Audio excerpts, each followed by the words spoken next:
session. Please keep all noise and movement to a minimum. Folks, if you have a cell phone, please turn it off, turn it on vibrate.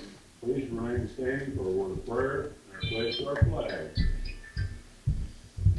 Our invocation tonight will be given by Carol Ann Richardson, who is the preacher at Martin Chapel Fellowship Church. So Carol Ann, if you would like to come to the... If you could please all bow your heads with me. Dear wise and loving Father, first let me say thank you on behalf of all of us who are gathered here tonight. Thank you for your many abundant blessings. Thank you for life itself and for the measure of health that we need to fulfill our callings. Thank you for the friendship. And thank you for the ability to be involved in useful work and for the honor of bearing our appropriate responsibilities. Thank you for the freedom to embrace you. Thank you for loving us. In Scripture, you tell us that citizens ought to obey the governing authorities, since you've established these very authorities to promote peace and order and justice. Therefore, we come before you, especially in this season when we are reminded of hope and peace and joy and love. And when we look forward to a new year, new beginnings, new chances, new choices, we ask for wisdom to govern amid the conflicting interests and issues of our times. We ask you, Father, for a true sense of welfare and a real need for our community. We ask for a keen thirst for justice and righteousness. We ask, Father, for confidence in what is good and fitting. And we truly ask for the ability to work together in harmony, even when there is honest disagreement. And we ask not only for reconciliation and peace within our brothers and sisters, working alongside one another, but Father, we truly ask for personal peace in our own personal lives, so that then we can go forward in joy and take care of our tasks. I pray, Father, deeply for the agenda that is set before everybody this evening. Please give us an assurance of what would please you, Father, and a clear assurance of what would benefit those who live and work in and around us in our beloved McMinnville. And I ask all of these things, Father, in the name of your Son, Jesus Christ, our true Lord and Savior. Amen. You'll remain standing for the Pledge of Allegiance. I pledge allegiance to the flag of the United States of America and to the republic for which it stands, one nation, under God, indivisible, with liberty and justice for all. You may be seated.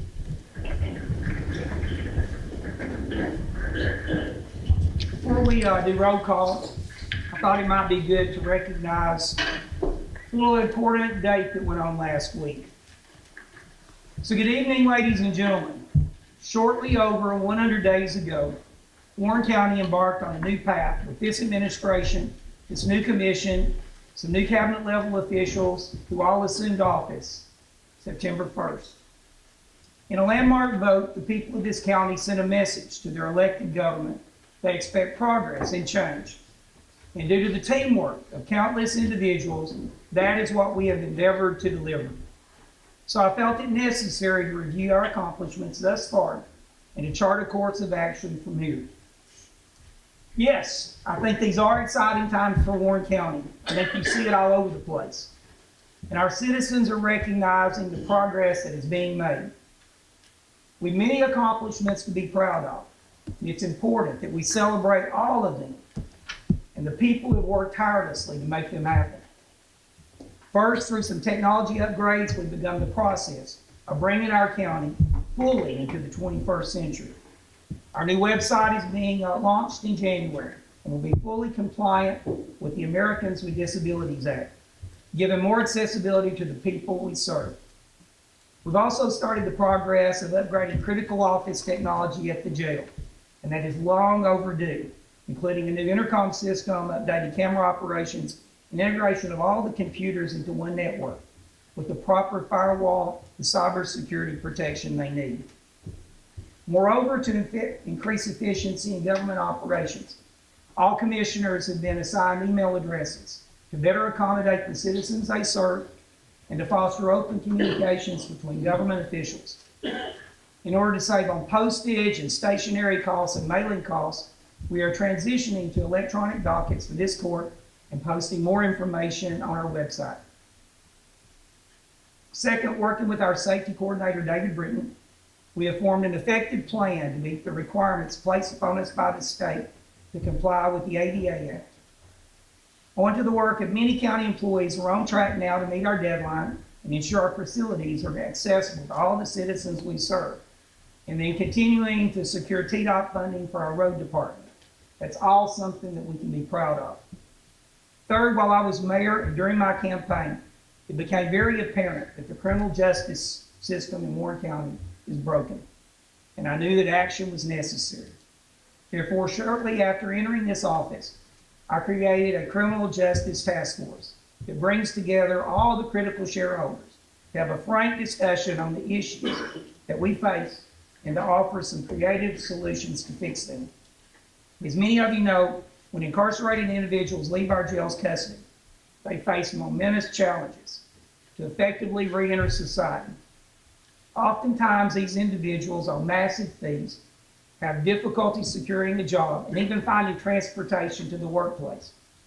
So this task force will continue to meet and offer solutions and provide hope for a fragmented system.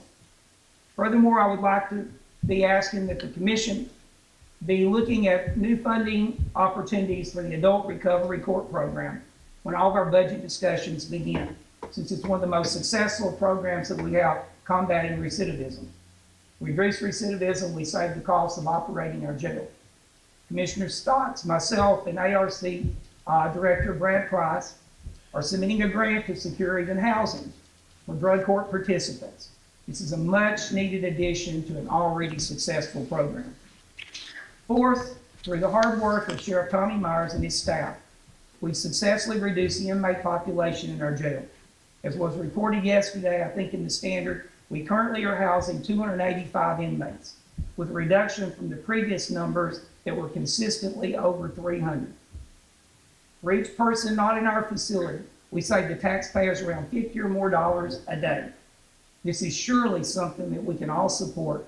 It's a great way to save tax dollars while maintaining the safety at our jail. So I want to say thank you to Sheriff Myers, his staff, and all of you that have been involved in this effort, including our Corrections Committee.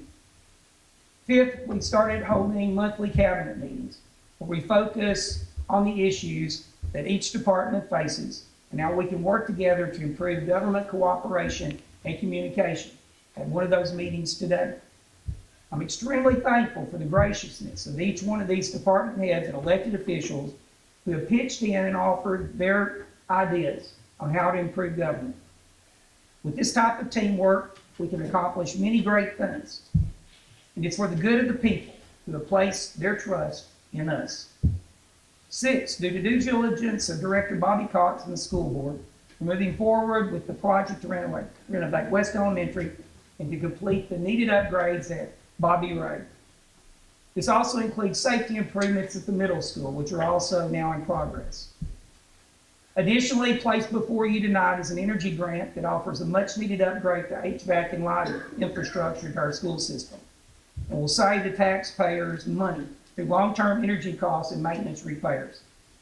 I'm proud of this progress that's being made also at our automatic robotics training center that will be soon offering courses from the Motlow campus here, as we prepare to train the workers of the future for Warren County. We're also preparing a ribbon cutting for that in the spring of 2019 as we launch a new era in McMinnville and change the course of our county forever. Finally, we're making progress in tackling our budgetary challenges. On Saturday, we raised over $15,000 in an unanticipated revenue with another larger tax sale scheduled for this spring. Also, through the state's unclaimed property, we're expecting to receive up to $300,000 in unexpected funds that can be earmarked for roof repairs and for building improvements across the county. Additionally, growth in the tax base is projected to bring in more revenue. When we all took office, we promised to explore all the avenues for finding additional revenue sources that would not place a burden on the taxpayers. And I think we're delivering on that promise. Now, what we should and do ought to be celebrating here with our accomplishments. But we also have to acknowledge that there are challenges ahead as well. First, our human resources policies and procedures are out of date and need to be revisited. Currently, there's a whole lot of confusion about hiring practices and talent recruitment. Moreover, there's no centralized policies for handling employee training and orientation. Therefore, I'm hopeful that between this commission, the cabinet, and myself, we'll be able to create some uniform procedures that will enable us to more effectively handle the human resource challenges that we face. It will also provide stability and promote transparency in employee relations and recruitment. Second, it's also absolutely necessary that we address the deficiencies in employee benefits.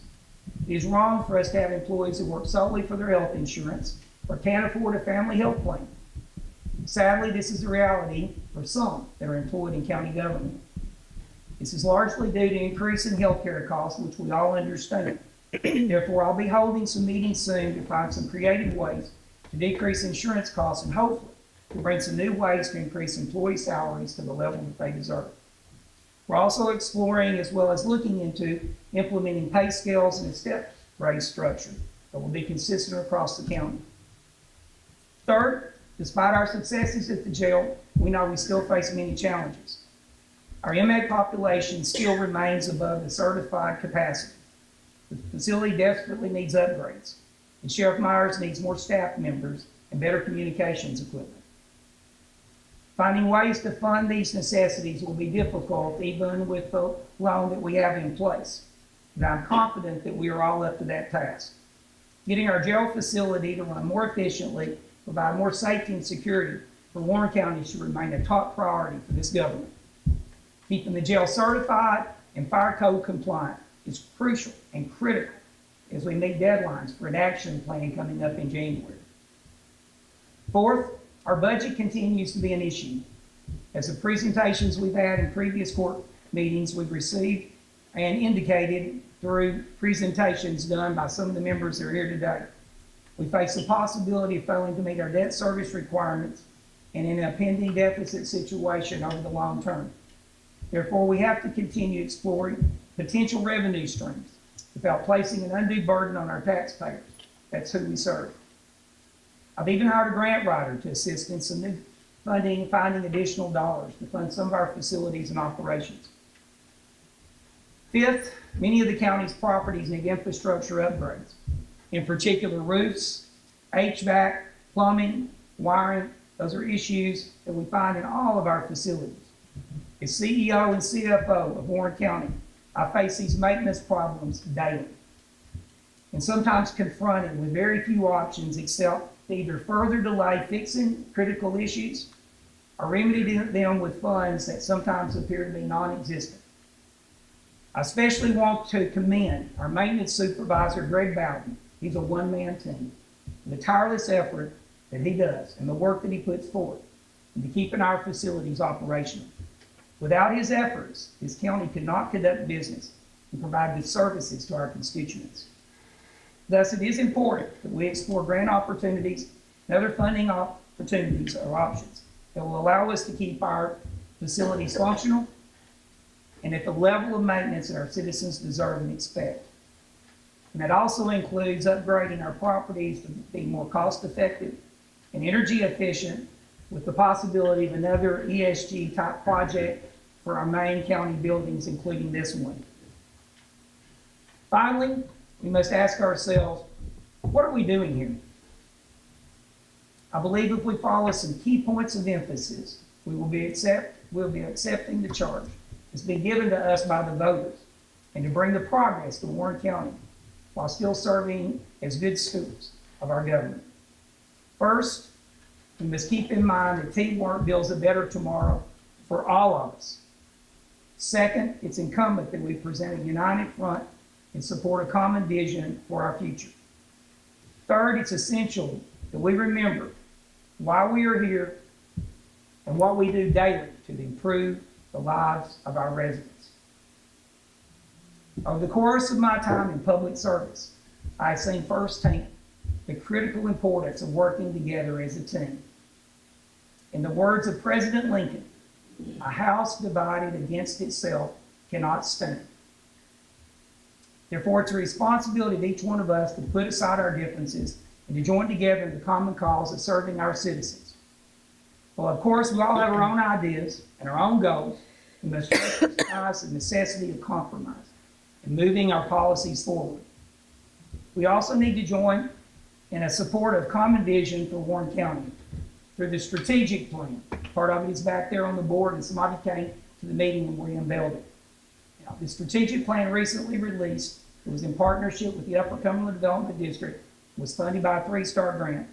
We now have an action course that will allow Warren County to move to the next level of progress.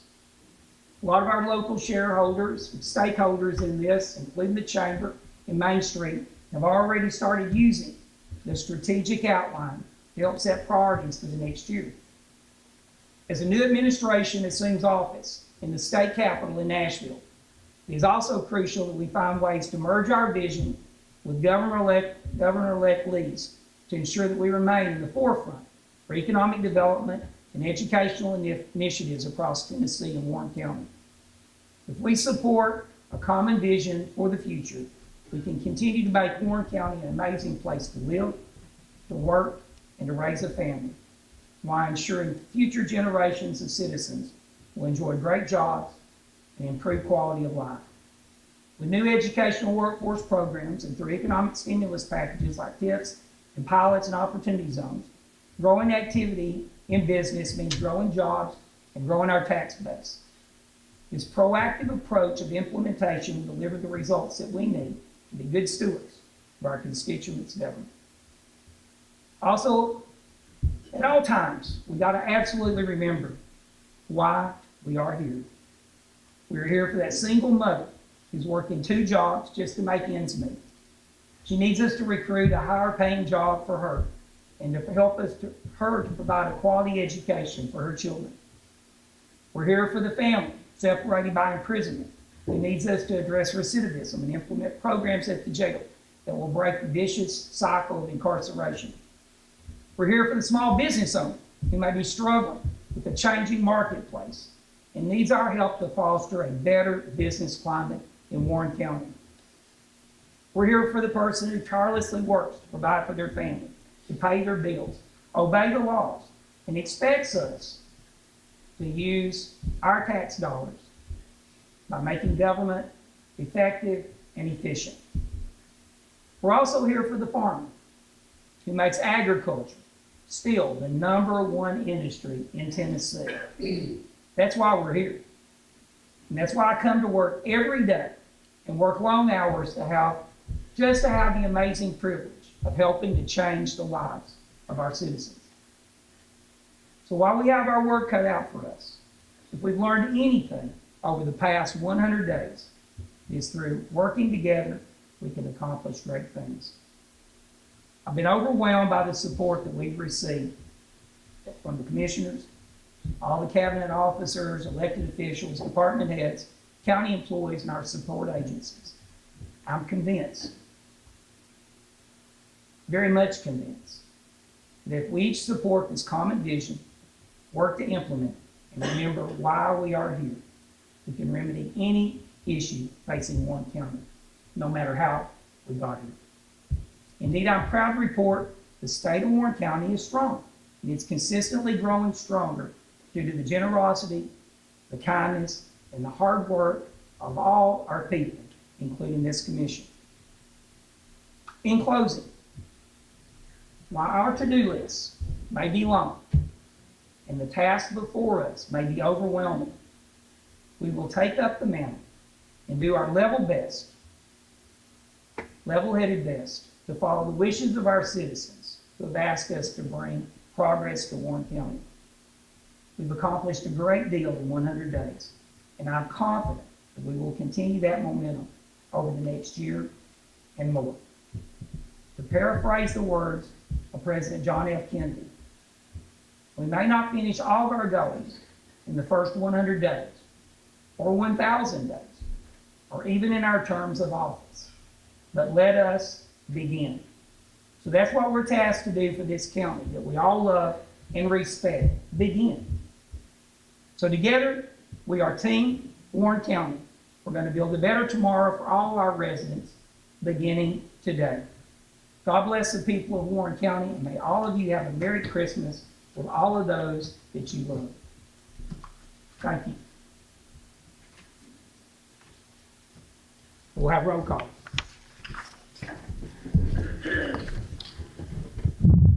Michael Bell. Here. Excuse me. Carl D. Bolden. Here. Carl E. Bolden. Here. Carleen Brown. Here. David Dunlap. Here.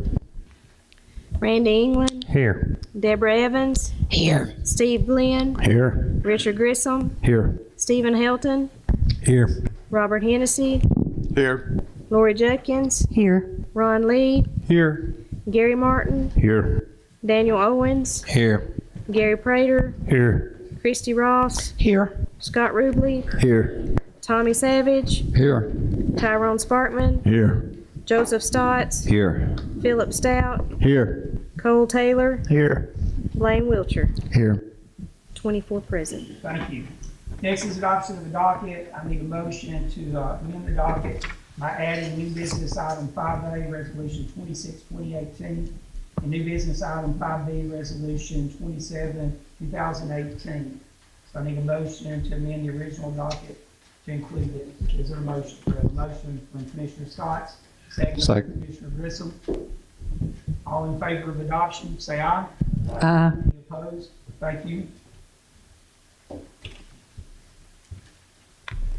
Reading the minutes, I think each member has a copy of our last county commission minutes. Is there a motion to dispense with reading and approve as presented? We have a motion from Commissioner Bell, second from Commissioner England. Anybody want to speak to that motion or have any corrections to those minutes? And all in favor of adoption, say aye. Aye. Any opposed? Thank you. Motion carries. Public comment. Tonight we were supposed to have a member of the rescue squad to explain the operation of the rescue squad and the Christmas gifts that they give out to the community and the outreach that they oftentimes have. But they were unable to attend tonight, so they want to give their apologies, and they will come back at a future date when we have something for them that accommodates their schedule. Elected officials and departmental reports. One other thing. I skipped over one of the most important things. Thank you. As county executive, for the last 3 months, I have been privileged to work with so many county employees and department heads and elected officials that now I know, why Warren County continues to be such a great place. The operations that we have is oftentimes more complicated than even some new commissioners have been able to understand. You have to go on site oftentimes and see how certain employees and how certain department heads conduct business in order to realize we've got some precious cargo that we've been holding for a while. And so I would like for Steve Hillis to come to the front here. I'm going to say a little something to him. And I think we'll have a motion from Mr. Wiltshire to take action on something. Steve Hillis is our sanitation supervisor and director. How many years, Steve? About 38 years altogether. 38 years. For 38 years, he's driven trucks, he's done mechanical work, and since his role as director, providing budgets, hired people, kept our service centers open, worked till midnight some nights, fixing trucks just so that, garbage can be picked up the next day. And our service centers will be provided that service that citizens expect. There's so much that he does that it's almost impossible to think that 80 or 90 hours a week and no vacation for years has allowed the sanitation department to continue almost flawlessly in its operations. Steve was planning on retiring in March, and he's bumped his retirement up.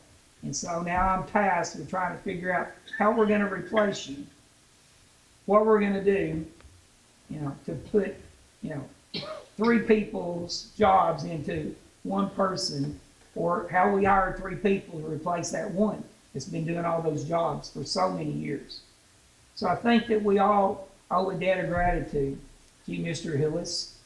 And for that, I want to do this employee appreciation certificate to you and wish you well in retirement. We grew up together. We've known each other since we were little boys, went to school at Northside together, and sometimes got in a little trouble, but I think we turned out both okay. Good times. So I appreciate it. It was a good time. I appreciate your service, and I know the men out there are going to miss you immensely. And I really don't know how I'm going to replace you, but I want to give you this certificate of appreciation, and I think we've got a motion to be made by one of our commissioners that came out of the committee meeting. So, Mr. Hillis, thank you for a job well done. I appreciate all them good words.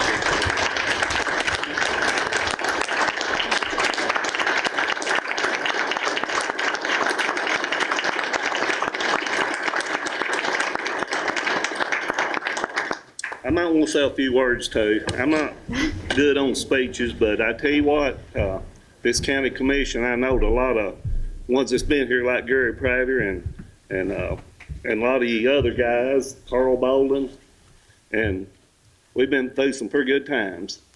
I have to say, a lot of y'all probably don't remember, but Herbert Wright, I know y'all do remember him because he sat right there where Christy was, and when he spoke, everybody listened. I mean, what he said, he meant it. But he helped me get this job back 21 years ago. He put in, talked to Harry Dunn about it, asked me if I wanted it. I wasn't for sure about it because that's a big step to take. And but anyway, I took it. And one thing about him, and M.A. Bolden, he's another, they're all passed on, but Herb Wright, he loved this county. And he really thought in his district, he looked out for it. I mean, he does what county commissioners do. And he would call me about budget time. And he said, how you going to cut this budget? He said, you need to cut your budget. And I would try to, trim it all I could. And a few years later, he called and he said, what are you going to do? How you going to cut your budget this time? I said, Herb, I done cut that budget down all I can. And he said, you think about it tomorrow, I'll call you. So the next day he called me and he said, how can you cut that budget down? And I said, well, I tell you, I thought about it and I done trimmed up everything I could. And I said, there's only one thing we can do. We can shut down Rock Island Convenience Center and go to campaign. He said, you're trying to get me beat, ain't you? I said, no, I just give you an honest answer, and he never did bother me no more about that budget. But he was really sincere what he done. And I never will forget him and other commissioners that I worked with over the years, he was really my hero, though. And he was sincere about everything. He's probably the first roads that was paved up around campaign. He got most of them paved, but that's stuck in my memory all these years, and it always will. But anyway, I appreciate working with each of y'all commissioners. I know y'all do a good job. Blaine, he's the chairman of the Health and Welfare Committee, and he's right on it.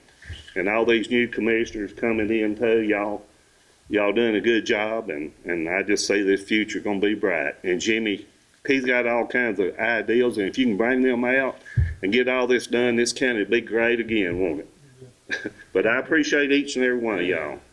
You're our Thank hero you. tonight, so thank you, sir. Okay, thank you.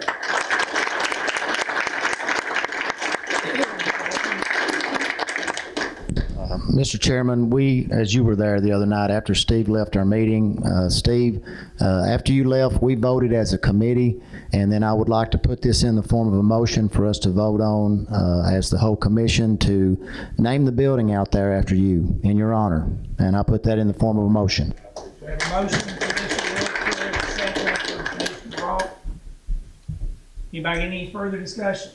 All in favor say aye. Aye. Any opposed? Thank you. Now I have a building named after you, Steve, so after you're gone, we're still gonna be there. But thank you very much. Thank you, Commissioner Wiltshire, so I think that will. Steve didn't want to, I talked to him about this morning, he said, nah, but then I think he warmed up to it a little bit after I twisted his arm, so it's all gonna be good. Next item is elected officials and departmental reports. Mr. Cotton, Finance Department. Thank you, Mr. Chairman. Commission, you have my report. I can answer any questions at this time if you have any. Motion to accept from Commissioner Carl E. Bolden. Is there a second? From Commissioner Glenn. All in favor say aye. Aye. Thank you. Motion carries. Agriculture Extension Office, Hilda Lytle. Thank you, Executive Haley, members of the County Commission. You should have a copy of my report in front of you. If you have any questions, I'll be glad to try to answer those. Move to adopt. We have a motion from Commissioner, who was it? Commissioner Rubley, second from Commissioner Bell. Anybody got any questions? All in favor say aye. Aye. Thank you, motion carries. Thank you. Airport, Chair recognizes Richard Crawford. Good evening, Mr. Chairman, County Commissioners. You have a copy of my report. I'll be happy to answer any questions you may have at this time. We have a motion from Commissioner Lee with a second from Commissioner Judkins. I want to speak to the motion. Any questions, Mr. Crawford? All in favor of adoption, say aye. Aye. Any opposed? Thank you, motion carries. Thank you, sir. Thank you. Coast and Environmental, Richard Thompson.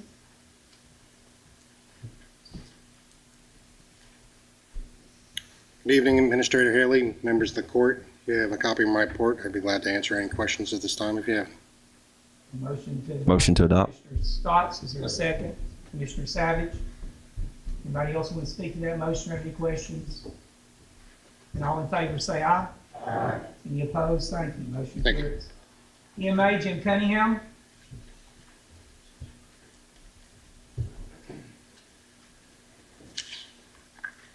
Chairman Haley, members of the commission, you have my report, and if you have any question, I will try to answer. We have a motion from Commissioner Sparkman and a second from Commissioner Taylor. Anybody want to speak to the motion? Have any questions? Mr. Cunningham? And all in favor of adoption, say aye. Aye. Any opposed? Thank you. Motion carries. EMS, Preston Denny, Chair recognizes Director of our EMS service. Thank you, Mr. Chairman, ladies and gentlemen of the court. You have a copy of our report. Be happy to answer any questions. Move to adopt. We have a motion from Commissioner Lee and a second from Commissioner England. Anybody want to ask any questions? Mr. Crawford, all in favor of adoption, then say aye. Aye. I do want to say while you're there, we had a veterans representative in my office, and we've got the ashes in our morgue of a couple of unclaimed veterans, and we're trying to identify them and try to get a fitting burial spot if we can do the clearance, if they were honorably discharged, and find a place in a military cemetery somewhere here in Middle Tennessee so we can have proper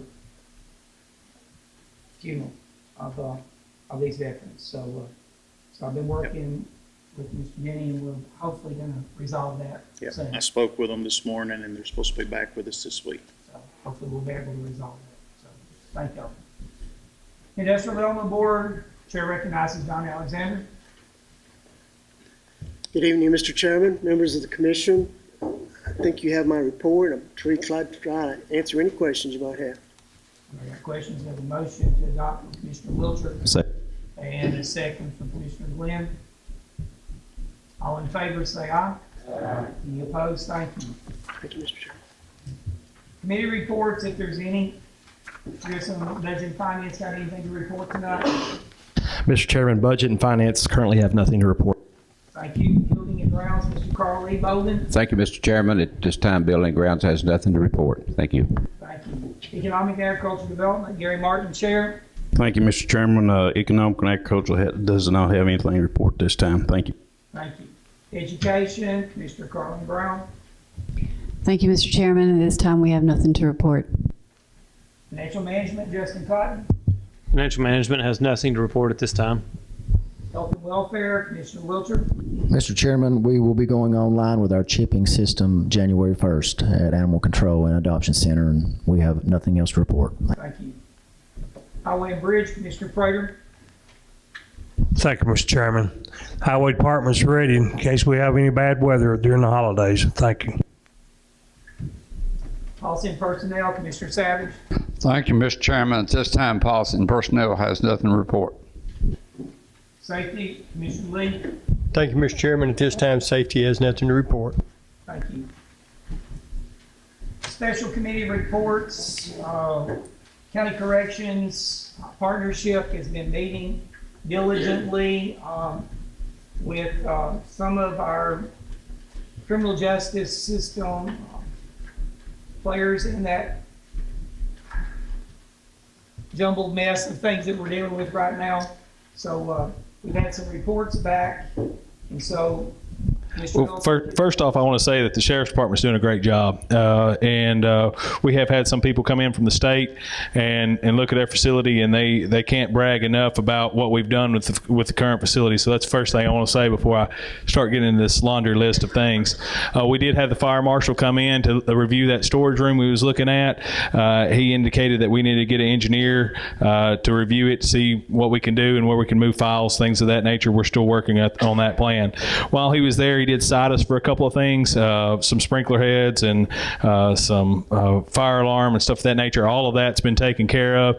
The one thing that hasn't been taken care of, and I think we've got till the 10th to report back on him what our plan is the population. Of course, that we all knew that was a problem. At that day, the population was 294, and the capacity of our facility is 251. So the committee has to get a plan together, and we got to submit that back to them by the, I believe it's January the 10th. As Jimmy said, we're working on some grants. Mr. Stotts has found a grant for $250,000 that's hopefully going to expand our drug court program. We're working with, or they're working together to try to get that program together so we can hopefully expand that. One thing that the committee has found out, that drug court actually has an 80% effectiveness rate, so of the recidivism. So basically, where probation has about a 30%. So that's one reason that we're trying to figure out ways to expand that. If we can keep these inmates from returning, then obviously that's going to help our population issues that we're currently faced with. And speaking of population, the population as of today is 273. So as Jimmy stated in his opening comments, so that's a great number compared to where we was at when we first started this. I give credit to not only the jail, but also the judicial system of Warren County. I think the judges and the public defenders and all of those people are working really hard to trying to come up with creative ways to get these inmates rehabilitated and back out as members of society. Out of the 273, 62 of them are state inmates. One thing we've learned here in the last little bit is that just because they're a state inmate, we can't get rid of them. If they don't have a sentence of at least about a year, the state really don't want to remove them from this facility, from our facility. At our last meeting, there was only about 19 that was eligible for removal. So basically, the jail's still working on trying to get those removed from our facility to get our population down to that manageable 251, which that's what the fire marshal wants, and that's what the state wants as well. So as we're moving forward, each commissioner, you've got a report. This report right here is from the state. Whenever we brought the state in, and these guys that wrote this article is also the guys that inspect our facility as well. So their input is very, very much a important part of our planning process, and it doesn't need to be taken lightly. So basically what they did is they assessed our facility, and they give us some immediate needs, stuff that we needed to immediately do. One of the top things on their list was get a maintenance man to get some of these programs things like lights and toilets and some of the thresholds and just different things there on y'all's list. Basically fixed immediately to try to get our facility up to codes. One thing that I did learn on the process of having them come in is the expansion that we were planning on doing was not the win-all, be-all expansion. Basically, if we would have expanded that facility and spent all the money on the facility, it would have taken away the grandfather clause that we've got in our facility. From my knowledge, that's my understanding of it. What our problem is with our facility, the old part, is it doesn't meet codes. Right now, we're grandfathered in and we're good. We're operating under the state's approval. But if we was to go spend a bunch of money on the facility, building on to the end of it, and we didn't address the current issues of the facility, then we would have issues of keeping that facility certified. So the new plan, we're working on that. We're working with Tommy. We're working with Jimmy and some different things there in order to try to figure out what direction we're going to go, and it looks like we've got to upgrade the current facility. The question's been asked to me is how much money is it going to take to upgrade? I don't know. We've got to get some bids in. Is it going to cost the $6.5 million that we've got allocated for the facility? I don't know. We're still working on trying to figure out which direction we need to go and what is the most cost-effective way to increase capacity within the facility and still meet the facility needs as well. So there's still a lot to do. Our next meeting, we will be meeting on Tuesday, the 8th at 4:30. The state will be back in as well to go over this report here and to help formulate the plan moving forward. This is an important date because in the January, basically, we can be recertified again so the state can come in. Obviously, if they're involved in this planning process, that's going to give us more time to come up with a plan and less likely of them coming in and actually doing their certification on our facility. So moving forward, I think we've got some good wheels turning, as Jimmy said. We just got to keep the ball rolling and figure out a plan that works for us. Thank you, Commissioner Hilton.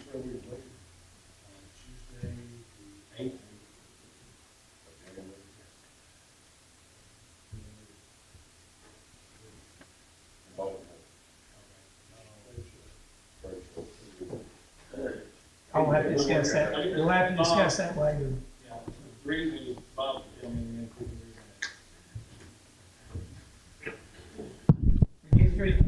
Jimmy, sorry, Sharon. I found out just now that a couple of committee members can't be there. I'll get back with Bob Bass and find out when he can come in. That was the date he could come in, and so we'll set a different time for that meeting, okay? Thank you, Commissioner Hilton.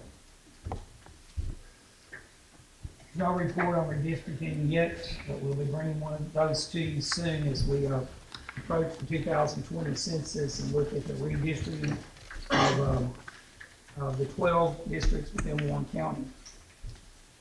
We got a special presentation tonight, and so I've had the privilege of going to several conferences and attending meetings, and I've been in session with Sarah Beth Urban, the Department of Tourism, on many occasions.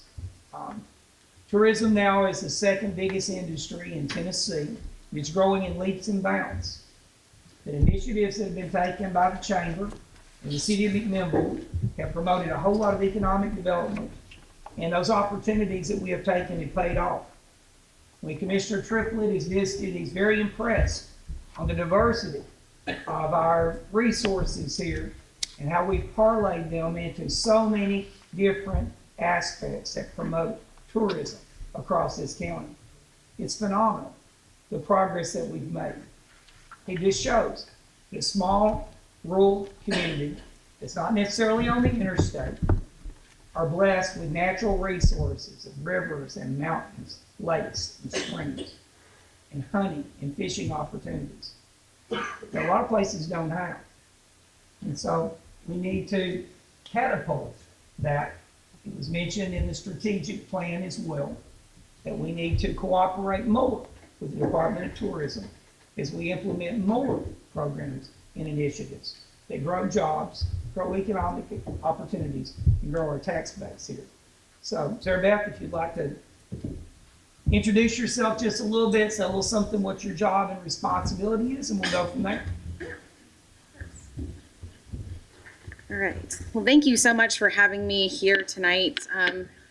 As the county executive Haley said, I'm used to Mayor Haley. I don't know which way to go by anymore. I'm Sarah Beth Urban. I'm the Middle Tennessee Division Manager for the Tennessee Department of Tourist Development.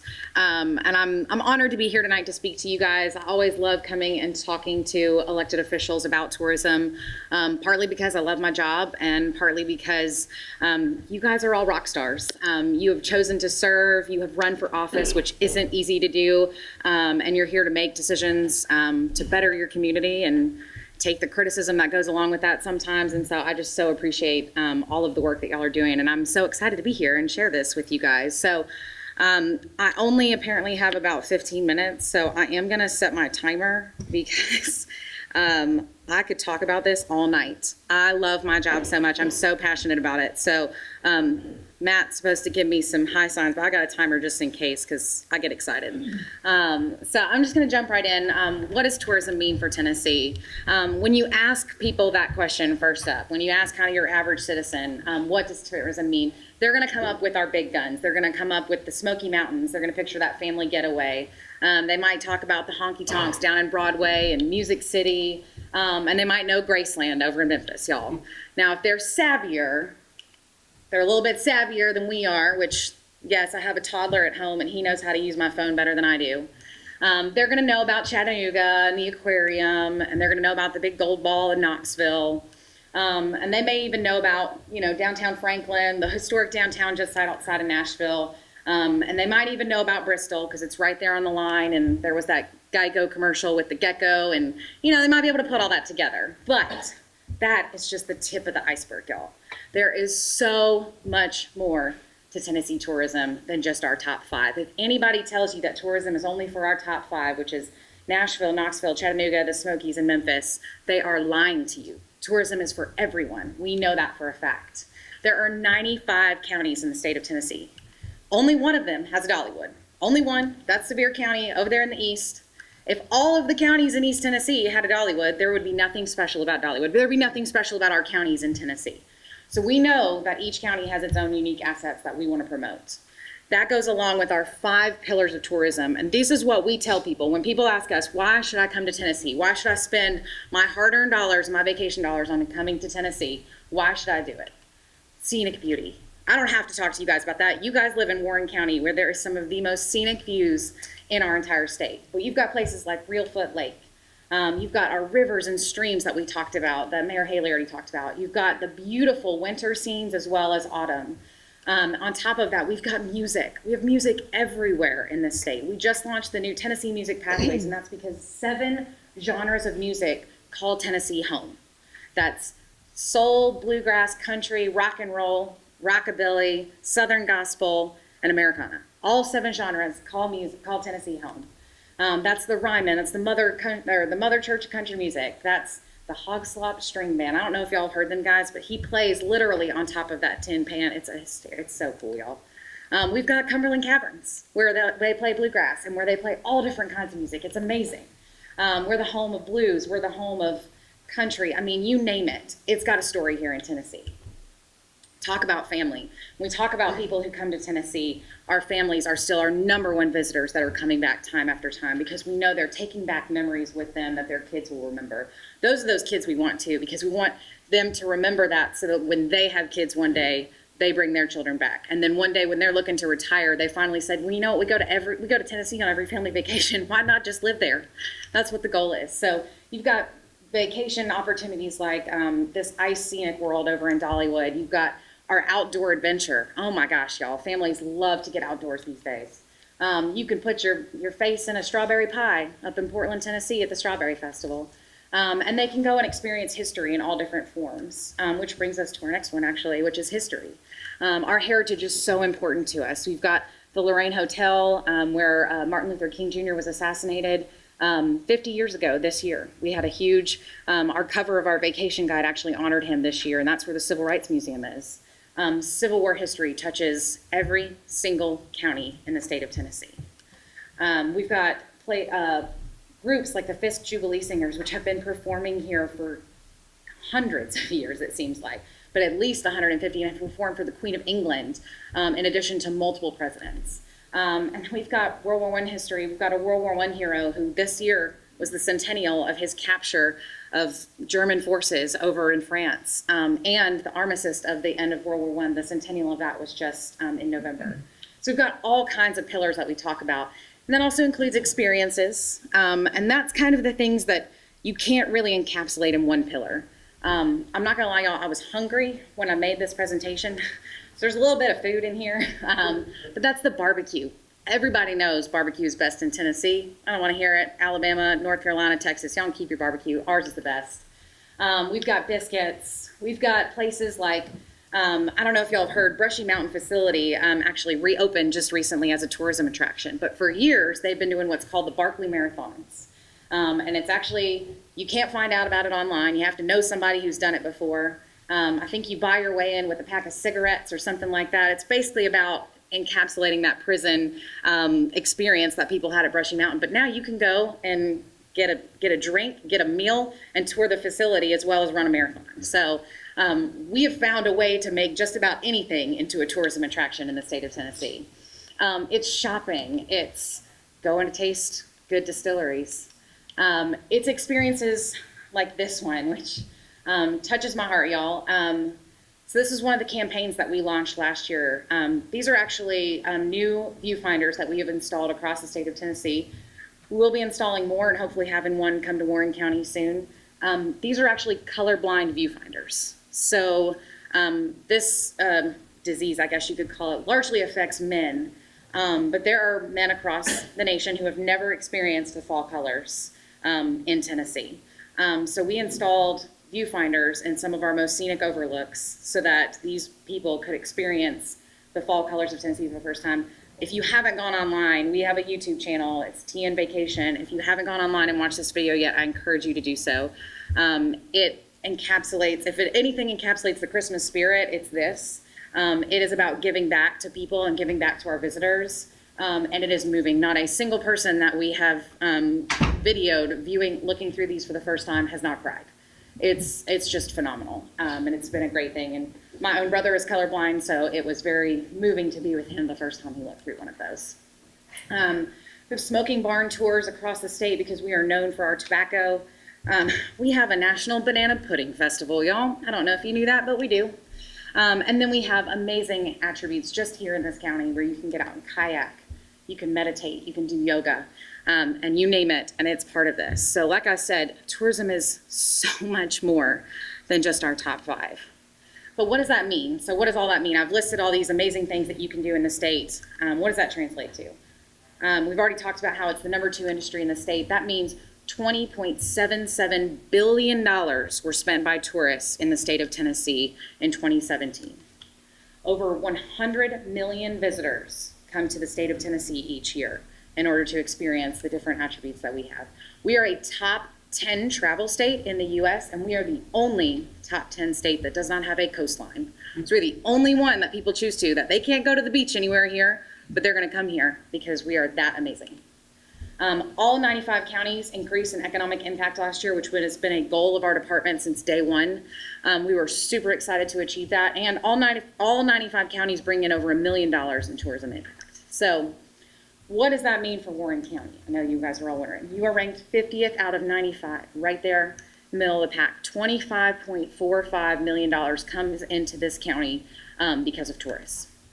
It's over 160 jobs that come into your county, and each household in Warren County, if it were not for the state and local taxes brought in by tourists, would pay $163 more in taxes, if not for tourism. So that is a huge number. I actually normally bring with me what's called a county snapshot, which gives all these numbers for you. They are all sitting on my printer in my office, so they're doing me a lot of good right now, but I will email them to you guys, so you'll have a copy of that as well.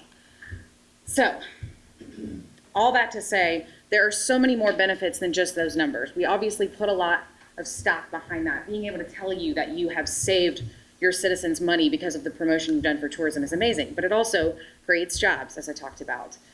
All of these photos that I use are from Tennessee Tourism, so it creates jobs from everything from the woman over on the left, who is a horse jumping fire ring lady, to tour guides, to the bankers that help these businesses, to the attorneys that are a part of setting up these businesses. We know that these are all very important.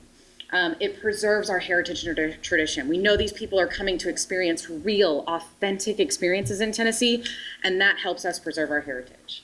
It improves the quality of life, not only for our visitors, but for us, because us that live here, we get to experience all of those amazing attributes as well. It offers environmental protection because we know people want to continue going to our natural resources and seeing those places. So we have to find a way to balance tourism with environmental protection. It supports local products, which a lot of people don't know, but Jack Daniel's is a local product. It also supports, over on the left is actually a bench made out of tobacco sticks. So it is all about supporting it. It helps improve our infrastructure. This is the expansion plan for B&A Airport in Nashville, which is going to feed directly into these communities around it. And it also increases our income. This is from our economic impact announcement 2 years ago with Governor Haslam. So we want to change what we call the nothing mindset, because what's the number one thing you hear? What's there to do around here? Nothing. We want to change that. And we know it starts with you guys. It starts by being able to tell people that there is more to do in our area than just than nothing. You don't need to send people somewhere else in order to experience it. You've got Cumberland Caverns, you've got kayaking out on the river, you've got Smooth Rapids, you've got the Isha Institute, which not only is an amazing facility to go and do yoga or meditate, but there's hiking opportunities there. You've got Rock Island State Park, you've got Depot Bottom Brewery, which is amazing. People will go a long way for a good beer, y'all. You've got the Tennessee Civil War Trails, which passes right through your area. You've got multiple markers and will actually be featured on our new map guide. We're very excited to have a feature for McMinnville there. You've got the towy boats industry, which is here, which itself may not be an attraction, but because people buy these boats internationally, they know where McMinnville is, and they want to come back here and experience why Towy Boats picked this place of all places to set up his business. It's about the food, y'all. Like I said, people may go a long way for a beer. People go a longer way for a good plate of barbecue. I'll tell you that right now. It's about your history and heritage, Falcon Rest. It's about experiences like the mountain crawl, which I still am going to do 1 year, I promise. The first year she did it, I was 7 months pregnant at the time, so I wouldn't recommend that. But I'm going to come down and do it, y'all. It's not only about your area, too. It's about Fall Creek Falls, Short Mountain Distillery, and Center Hill Lake. And you're probably sitting there thinking, those aren't in our county. Does she not know that? Well, guess what? Tourists, it's also about Bonnaroo and Murfreesboro.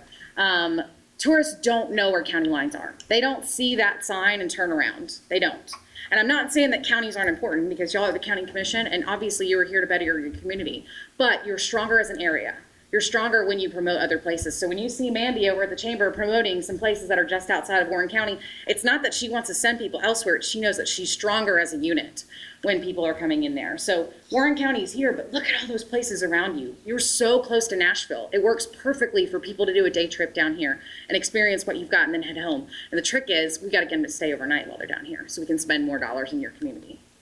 It's about putting yourself in someone else's shoes, or in this case, in someone else's viewfinder, and seeing life in a different way, and seeing that bigger picture, knowing that you are part of something so much bigger than just what's going on here, and knowing that a rising tide lifts all boats. We know that if we work together, that's why we're here to promote this entire state. It's why I work as the Middle Tennessee Division Manager, because I know that my 40 counties, yes, I've got Nashville up there. They're doing fine. They've got bigger budget than we do and more staff than we do. They don't necessarily need my help, but I know that by working with them and by encouraging them to continue to help people extend their stay, it's going to make us all work better.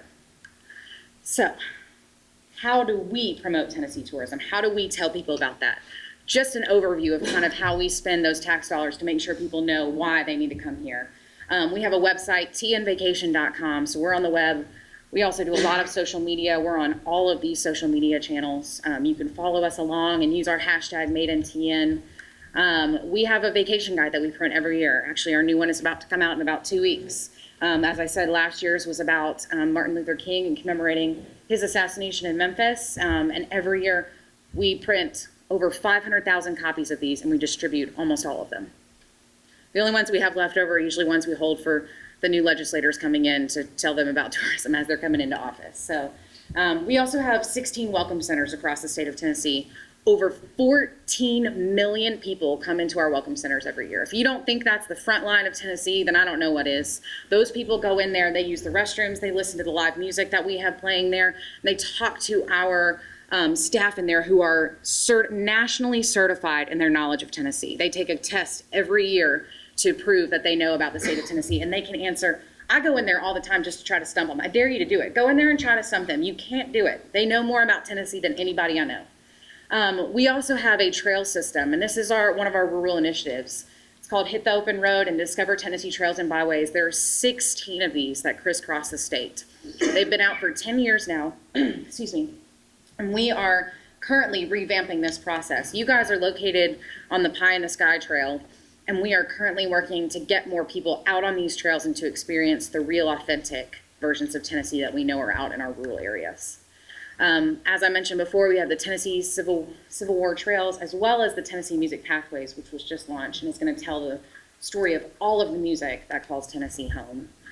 We do live launches across the nation. This is actually, I don't know if y'all know this, there's a direct flight from London to Nashville now. So if you start seeing a lot more British people in your area, that's why. And we actually did a live activation in Waterloo Station, which people got to go in and listen to the sounds of Tennessee. And then we talked to them afterwards and said, how likely are you to book a trip? Most of them said they were pulling up their phones right now and checking out Expedia. So we're hoping that we'll start seeing a lot more visitation from there soon. We do a ton of collaborations, y'all. We work very closely with our Tennessee State Park System, and we offer grants as well. One of those grants is a partnership with the tourism, with ECD, where we actually give dollars for infrastructure grants. This is actually one of my favorite check presentations that I got to do. I don't know if y'all know the guy in the middle. That's, oh shoot, I'm forgetting his name now. What's his name? He's a country music star. Anybody remember off the top of your head? Anyways, he was in downtown War Trace doing a shooting for his music video. And we just happened to be doing a check presentation that day, and he just decided to pop in. So everybody else knew who he was. I got to get better at identifying him. We also do a marketing grant. It's actually backlisted on your strategic plan, but we work with Mandy over at the Chamber, and she applies for a 50-50 match marketing grant that helps take your dollars and spend them further. So we are constantly going after new markets. Retirees, we want them to come and move here. We do group tours. We go to American Bus Association conferences and encourage groups to come to Tennessee. Sports tournaments, it's a huge market for us. Girls sports in particular tend to travel with their grandparents in addition to their parents, which is just more room nights that we want to book in our area. International travel, Tennessee is the fastest growing state in the U.S. for international travel. And we also do press trips. We're constantly inviting journalists to our state to learn more about the state of Tennessee. So, what can you do to help? I'm kind of putting this all of y'all at the very end here though, and that is be an ambassador. Help us change that nothing mindset. When someone asks you what there is to do here, be aware of what you can recommend. Know that you can send people to these places. Post on social media when you go to these events and attractions and post about it and talk about it. And take a staycation, y'all. If you haven't taken a staycation in your area, do it. I recommend it. It's so much fun, and you learn so much more and are able to talk so much more. Support your chamber. Attend your chamber events and get to know their members and support their initiatives and their requests. They know what they're doing, and they're working closely with us to help that. And we definitely want to continue to see the growth here in Warren County. Stay informed. If you're not signed up for the Chamber newsletter, go ahead and do that. You can also sign up for our newsletter, tnvacation.com/industry. And when we do that, check your emails and see those. We send out a ton of emails about initiatives. When that tourism enhancement grant comes out, it's going to be coming to the county as well as the city, so we can hear from you guys about what you think needs to be improved tourism-wise in your county. And the last thing is ask questions. If you don't understand, don't be afraid to ask. The only stupid question is the one that goes unasked. We absolutely want to know if you don't understand something that's going on, ask us about it. Let us be there for you and let us answer those questions. So all that to say, do you have any questions? All right. Who's going to be the next Commissioner of Tourism? Commissioner Mark Ezel. Actually, I met him this morning in our office. I'd say Commissioner Triplett, but as we know, change administration, there'll be some new leadership positions to be filled and some new people to be on the assembly. So a whole new opportunity to connect with new people. So, yes. Sarah Beth is great. I'll just tell you, working with her has been one of the easiest things I ever did when you're working with tourism. She gets it. Commissioner Triplett gets it. The people in Nashville get what we're doing. Yes. And we're always getting a shout out when I go to a governor's conference or tourism conference. We always get a shout out from McMinnville and Warren County. So we couldn't do it without the Department of Tourism believing in what we do. Absolutely. And so and investing in us through some of these grant dollars. So thank you very, very much. Absolutely. Thanks for having me. I appreciate it. Ms. Eller from the Chamber, you want to add anything to that about anything the Chamber's doing just now and the Chamber banquet? You want to announce that? Sure. Yes. Our chamber banquet will be on the fourth Monday, I believe it's the 28th of January. And so the county does have 2 tables reserved, along with the dues that you provide us each year. And as far as our tourism website, we're rocking along on that. It's going to be visitmcminnvilletn.com. So we've been working hard on that for a few months. Design Sensory's been doing that work, the same people who did the videos that I talked to you about. And so that should be finished by February, we believe. So we're reviewing some final touches on it right now. All right, thank you. Any member of the commission wants to attend the Chamber banquet, you'll be first come, first served. So if you'll let me know, we'll see if we can get you a place at our table. So thank you very much. So thank you once again. Tourism's big, and I think we all realize the impact it has. And those of you that travel any other places, well, people travel here as well. All you have to do is visit some of these locations, and the majority of people there are not locals. You know, they're out of town folks. And so once again, if you've never been to Cumberland Caverns or Cumberland Caverns Live, or floated the river, or hiked at Rock Island, or gone to Isha, or visited some of these sites, it's a good thing to do. You understand what other people find special in us. With the new music pathways, we'll be doing a mural downtown. We'll be doing some transitioning in the museum for Dottie West and Charles Thornton O'Brien and Uncle Dave Macon. These are all included in those initiatives, along with Hal Durham, who was the general manager at the Grand Ole Opry and Opryland for many years from McMinnville. These are all McMinnville neighbors. There are others, but we will be on the pathway. People will come here. I want to know more about these folks and what role they play in the music industry. So we're hoping to have a few more names today as well. So thank each and every one of you.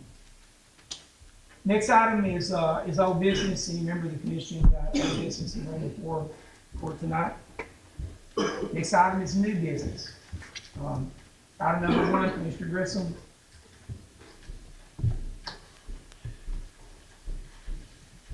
Thank you, Mr. Chairman. Item number 1 under new business this evening is budget amendment number GF-FY 1819-2, which concerns the Warren County Health Department and correcting their budget to include funds that need to be accounted for in this fiscal year. And I so move. Motion for Commissioner Grissom. Is there a second from Commissioner Wilcher? Anybody want to speak to that motion? Roll call vote. Michael Bell, Yes. Carl D. Bolden, Yes. Carl E. Bolden, Yes. Carleen Brown, David Dunlap, Yes. Randy England, Yes. Deborah Evans, Yes. Steve Glenn, Yes. Richard Grissom, Yes. Stephen Helton, Yes. Robert Hennessy, Yes. Lori Judkins, Yes. Ron Lee, Yes. Gary Martin, Yes. Daniel Owens, Yes. Gary Prater, Yes. Christy Ross, Yes. Scott Rubley, Yes. Tommy Savage, Yes. Tyrone Sparkman, Yes. Joseph Stotts, Yes. Philip Stout, Yes. Cole Taylor, Yes. Blaine Wilcher. Yes. Anyone want to change their vote? 24 yes. Motion carries. Thank you. Item number 2, Chair recognizes Commissioner Richard Grissom. Thank you, Mr. Chairman. Item number 2 this evening is budget amendment number GF-FY 1819-3, which concerns the Warren County Sheriff's Department and adjusting salary since September 1st, when Sheriff Tommy Myers started his term, and I so move. A motion for Commissioner Grissom. Is there a second for Commissioner Stout? Anybody else want to speak to that motion? Call for the vote. Michael Bell, Yes. Carl D. Bolden, Yes. Carl E. Bolden, Yes. Carleen Brown, Yes. David Dunlap, Yes. Randy England, Yes. Deborah Evans, Yes. Steve Glenn, Yes. Richard Grissom, Yes. Stephen Helton, Yes. Robert Hennessy, Yes. Lori Judkins, Yes. Ron Lee, Yes. Gary Martin, Yes. Daniel Owens, Yes. Gary Prater, Yes. Christie Ross, Yes. Scott Ruble, Yes. Tommy Savage, Yes. Tyrone Spartman, Yes. Joseph Stotts, Yes. Philip Stout, Yes. Cole Taylor, Yes. Blaine Wiltshire. Yes. Anyone want to change their vote? 24 yes. Motion carries. Thank you. Item number 3, Chair recognizes Commissioner Richard Grissom. Thank you, Mr. Chairman. Item number 3 under new business this evening is budget amendment number GF-FY 1819-4, which concerns creating a budget item for the county's drug testing to be completed by the Office of the Adult Recovery Court, and I so move. A motion, Commissioner Grissom. Is there a second? Second from Commissioner Evans. I couldn't want to say Harris. I don't know why. From Commissioner Evans. Anybody want to speak to that motion or have any questions? We'll call for the vote. Michael Bell, Yes. Carl D. Bolden, Yes. Carl E. Bolden, Yes. Carleen Brown, Yes. David Dunlap, Yes. Randy England, Yes. Deborah Evans, Yes. Steve Glenn, Yes. Richard Grissom, Yes. Stephen Helton, Yes. Robert Hennessy, Yes. Lori Judkins, Yes. Ron Lee, Yes. Gary Martin, Yes. Daniel Owens, Yes. Gary Prater, Yes. Christie Ross, Yes. Scott Ruble, Yes. Tommy Savage, Yes. Tyrone Spartman, Yes. Joseph Stotts, Yes. Philip Stout, Yes. Cole Taylor, Yes. Blaine Wiltshire. Yes. Anyone want to change your vote? 24 yes. 24 yes. Motion carries. Thank you. Next item is item number 4. It's resolution number 25-2018. This came out of a committee recommendation. This has to do with the improved TDOT road improvements for Warren County. This is the extension of Magnus Drive and for the redrawing of the intersection, redesign of that intersection at TDOT's expense, not the county's expense, not the city's expense. And so representatives were here, and so this will be a great economic tool for the new automated robotics center. And we got letters of support from the ambulance service as well, that it will aid and facilitate quicker response time and delivery back to the hospital with that intersection.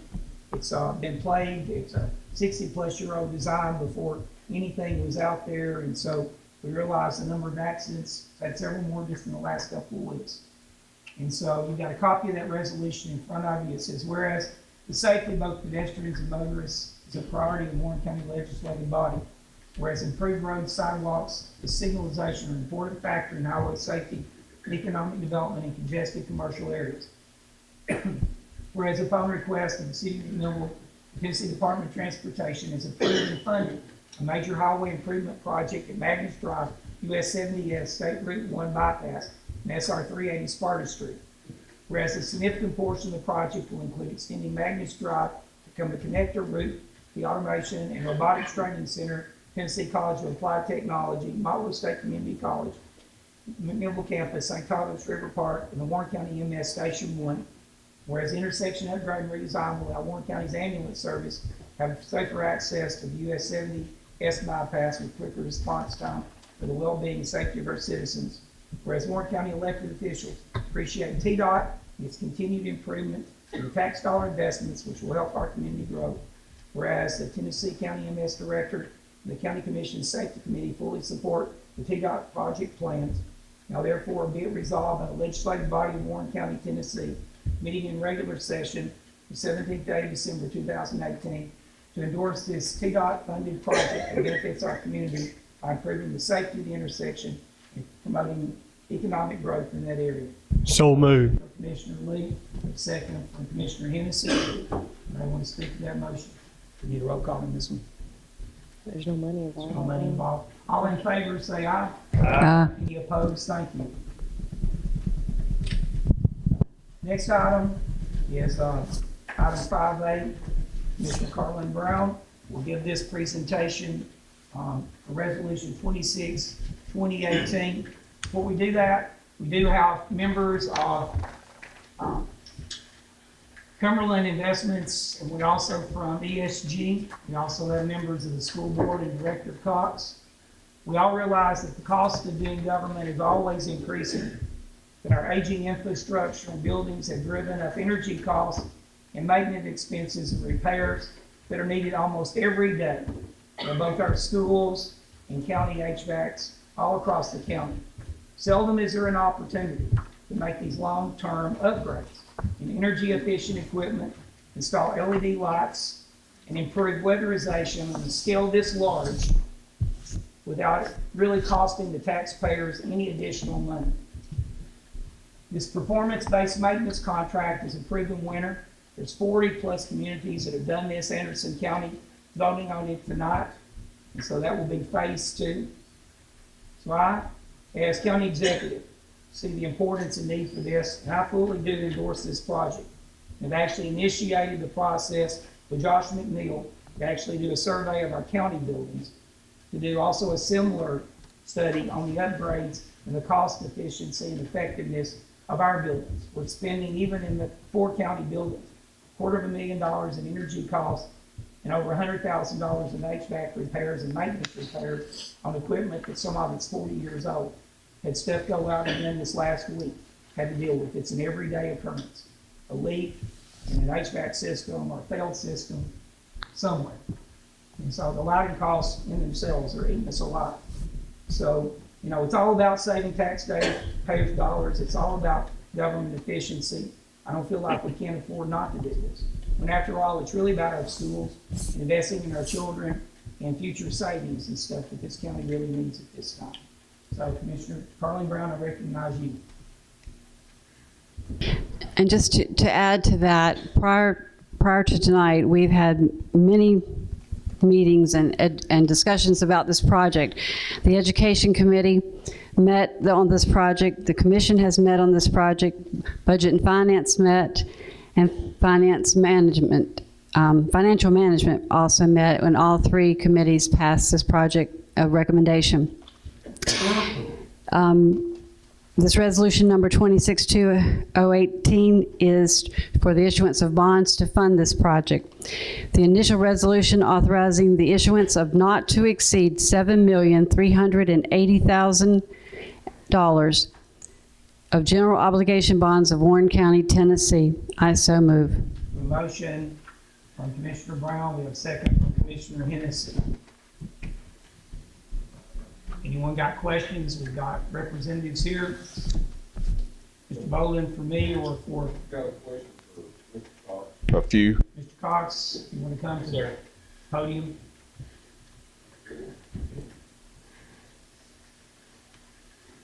Yes, sir. All right. I've had a few phone calls, and they asked me some questions, and some of these questions are the same ones I've got. Now, I got jumped yesterday at lunch by a teacher.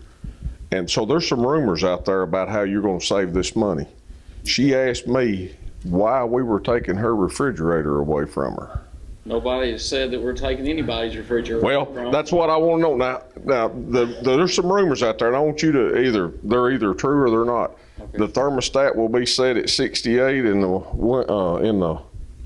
winter and 74 in the summer, and they're going to unplug coffee pots, refrigerators, microwaves, Christmas lights. What are the rules that to meet these savings? Well, Josh, I'll ask Josh to come up, because in the contract it states where the thermostats will be set. I think I'm right, and 72 I think is correct. When unoccupied, it'll be 78. We've not said that we're going to take anything away. We have said that we'll probably have to set some parameters and some controls about what we do have in classrooms and how we do operate buildings when they're shut down and when they're opened up. And that is in the contract. As far as buildings run from 7 o'clock in the morning to 5 o'clock in the afternoon, with the exception of when we had after-school activities, ball games, things of that type. They've also built in the summertime aspect of that we don't run our buildings 24 hours a day when there are not things in there. So that's what helps us with the energy costs. I've not talked to one teacher, not one single teacher has called me about this project, not one. Okay? So I've not said I'm not taking anybody's refrigerator away. I've not said that we're going to make it 68 degrees and unbearable. I've not said anything about Christmas lights. Good gracious, why would I say anything about Christmas lights? Say they can't have a Christmas tree in their classroom, not said not one time. But the school board will have to determine what is allowed in classrooms and what policies we have to make sure that we're using the energy the right way. But, you know, we're not going to throw the baby out with the bath. But you just said so the school board will decide, it won't be on the county commission. Right, school board decide. Sometimes get blamed. I absolutely understand that. Yeah. And I wanted to make that clear. Also, about 4 years ago with a grant, we changed all the lighting from P12 to PA. Mm-hmm. About 4 years ago. So is it feasible to go to LED? I do know that lighting makes a huge difference. What percentage of this budget is the lighting? Josh, you may, I don't know if you have that out off the top of your head or not. And Donnie may have some more information as to when that lighting project was done. Lighting was more than 4 years ago, and that's pretty stable. But the overall lighting piece of this, is less than a third of the overall project. I mean, the large portion of this project is major HVAC work in 8 schools at the central office, major control work, and then the lighting itself is a huge payback driver. And you're going from, when you went from T12 to T8, you went from 32 to, or 34 to 28. Right now, we're going 28 to 10. So it's a significant reduction in energy costs. And then, just as a quick follow-up to your first question, our goal at the end of the day is to have the most comfortable classroom for the teachers and students that are going to be there on a daily basis. I mean, there'll be set points, but if they don't like 70, they can go down to 68, or they can go up to 72. I mean, it's not going to be a set point that's not movable. I mean, there'll be a couple of degrees in every range that it can be switched so that the teacher can be comfortable. The big savings we're wanting to claim and get at is at night, when the building is not being used, and on weekends. Those are the big things we want the system shut back. It being similar, if you leave your home, you don't want the air conditioner set on 68. You want to bump it up if you're leaving for the weekend. It's the exact same thing here, and that's where the big savings is coming from, when they aren't in the classroom, from the control and HVAC standpoint, not from burning them out when they're in there. I just wanted to we could have been doing this all along. And we have done some. I've got grandkids at the same school, and someone's wearing hoodies, and those wearing short pants because it's hot in their place. Right. And it is up and down. And another thing is, because we have older equipment and we have renovations of buildings, if it's at Dibble or any of the other schools, you've got an older part of the building and you've got a newer part of the building. And we've got the same thing at the middle school. You've got the related arts building where we just put new barred units in a few years ago that are digitally controlled, where the room's occupied, then the temperature is at a set point and it's controlled automatically, and when the room's unoccupied, it raises the set point. So as we've had opportunity to do that, we've put in more energy efficient equipment. On the email you sent me, there was a lot of doors on the weather strip and whatnot, but there's very few windows. And I know that those windows, some of these schools are just like them. And you've got a certain code you want us to bring these schools up to make these requirements to save this energy.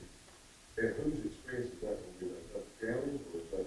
No, that's in the project. Every bit of the energy savings that we're projecting and we're guaranteeing, that's all a part of things directly from our project. The things that we put in. Everything up to where you want. Exactly. To meet the numbers that we're guaranteeing, absolutely, that's 100% on us. But in addition to the weatherization on the doors, there's also, some of those single pane windows, there's also sun caulking and some different things, some really problem areas as well to try to help seal that up. One more thing, and I'll let somebody else know. Okay. You're putting nearly $10 million into this out of capital projects, correct? Correct. So it is not going to entirely pay for itself. It's going to pay for the majority of it, maybe, but it's not going to pay for itself. There were 2 projects that we could have chose. One had a 0 impact, and one had this impact.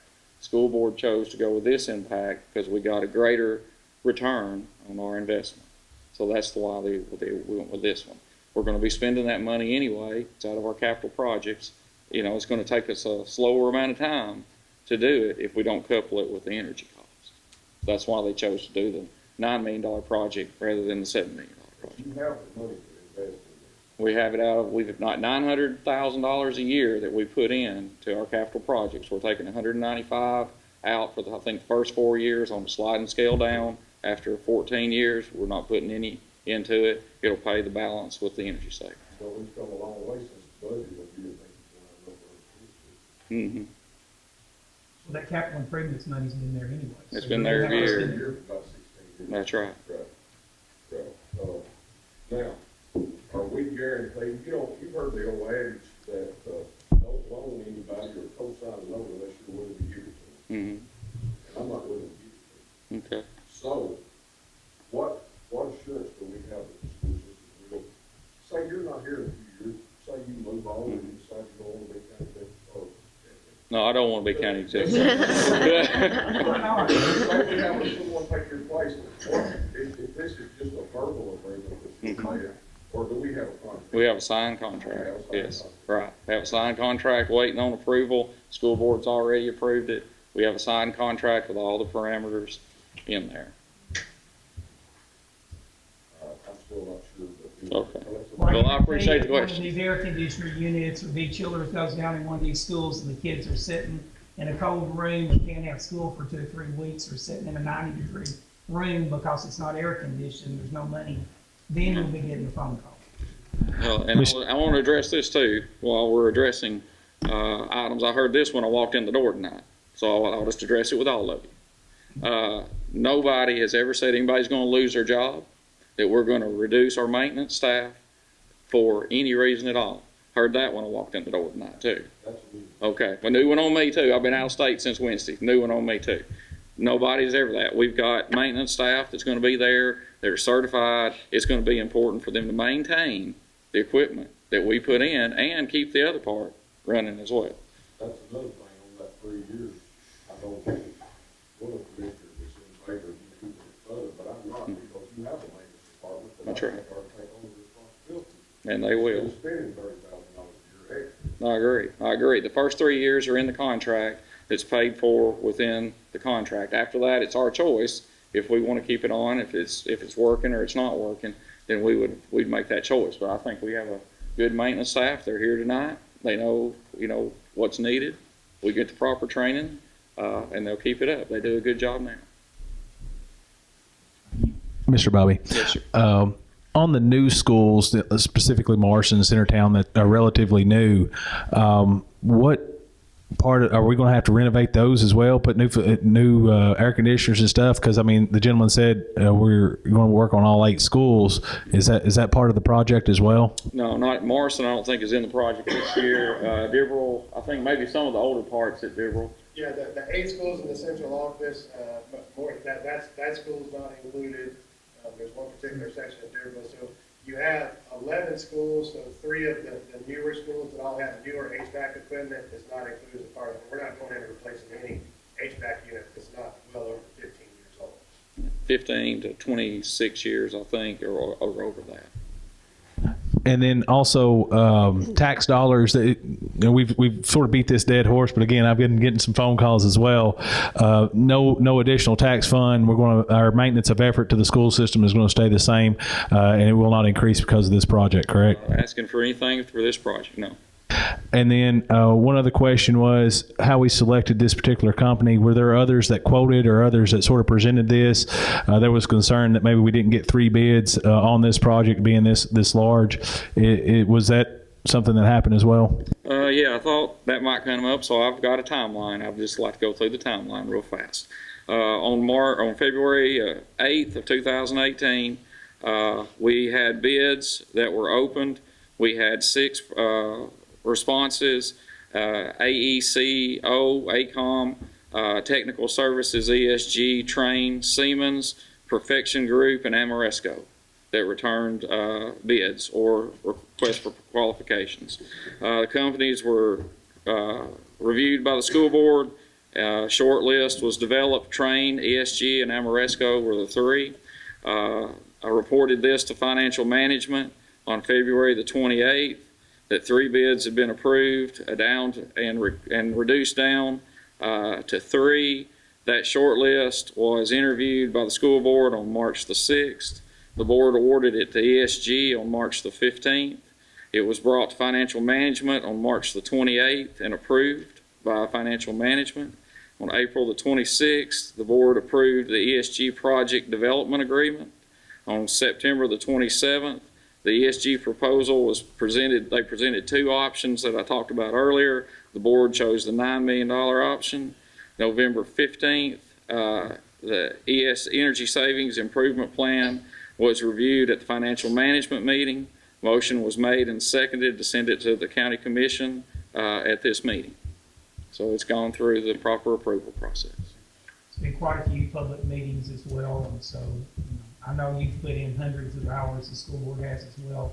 I've put in quite a few hours in meetings and then research on it as well. Well, and I want to say this to Mr. Bolden's question. We want them to have the best educational environment that we have. We have to control our buildings just like you have to control your business.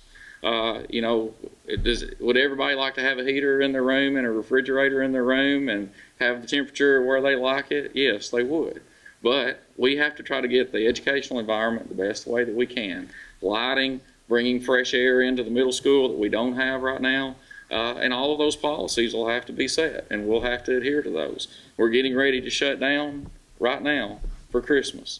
Marlin just sent out this week, as a matter of fact, the shutdown procedures so that we shut our buildings down the right way. We turn computer monitors off. We set our set points. We make sure nothing's left on so that we can serve that energy. So we do that now. Will everybody be happy? No, they're not going to be happy. But we're going to do the best we can to make everybody as happy as we can and get a good educational learning environment for our kids. That's what we want to do. Now, will the lights be on the computer timer, or on some of these lights they claim you can leave them on more efficiently than you can turn them off? Mm-hmm. Yeah, and that's actually, especially with LEDs and being the 10 watt, there's a great case to be made for that in terms of, is it worth the cost of a sensor? We're censoring a lot of the common areas and larger areas where there's going to be a lot more power like this that can go out. So we are using some sensors where it makes sense, but where it doesn't and where it didn't make sense from a cost standpoint, we did. Mr. Haley. Yes. I wanted just also to add, during this process, there's been numerous times that both the school attorney and the county attorney were asked to review this contract. Every detail of it, from the question of the guarantee of the savings and who pays for it if it doesn't, and so that we would not be out any money if it didn't happen, and that is in that contract. And also there was questions about clarity of borrowing this money affecting our bond rating and our ability to borrow more money. And Mr. Gibson was trying to make that explanation earlier tonight. And if anybody still has that question, he is really the best person to ask, and he is sitting in the audience. And he wouldn't be here if he didn't endorse this project also. And so all the experts have been brought in and got the most amount of information to make a decision based on a factual, informed decision tonight. But if you still have a question, please ask them. They're right here. And however you vote what you think is the right thing to do, but we certainly have the people here to answer your question. One thing that Mr. Gibson said that the public person knows, because this is the only way they're going to know if we do it out in this open court. Sure. He made a statement that, you give him the explanation of why this doesn't hurt our Sure. There was a question earlier, or that had been posed earlier, and that question was, will this affect our bond rating? And the answer to that question is, on this particular project, I would say no. And the reason I would say no is we have a revenue source to pay for this debt. In other words, for every dollar we save in energy costs, those dollars are going to be plowed back in to pay the debt. And to the extent there aren't the dollars there, the schools are going to find it in their budget to make those payments, either out of their dollars that you send over or the BEP dollars they get for non-classroom that they can spend out of the state's budgets. And so based on a 2% growth rate, I have a handout if y'all even want one, but here is the projected cost.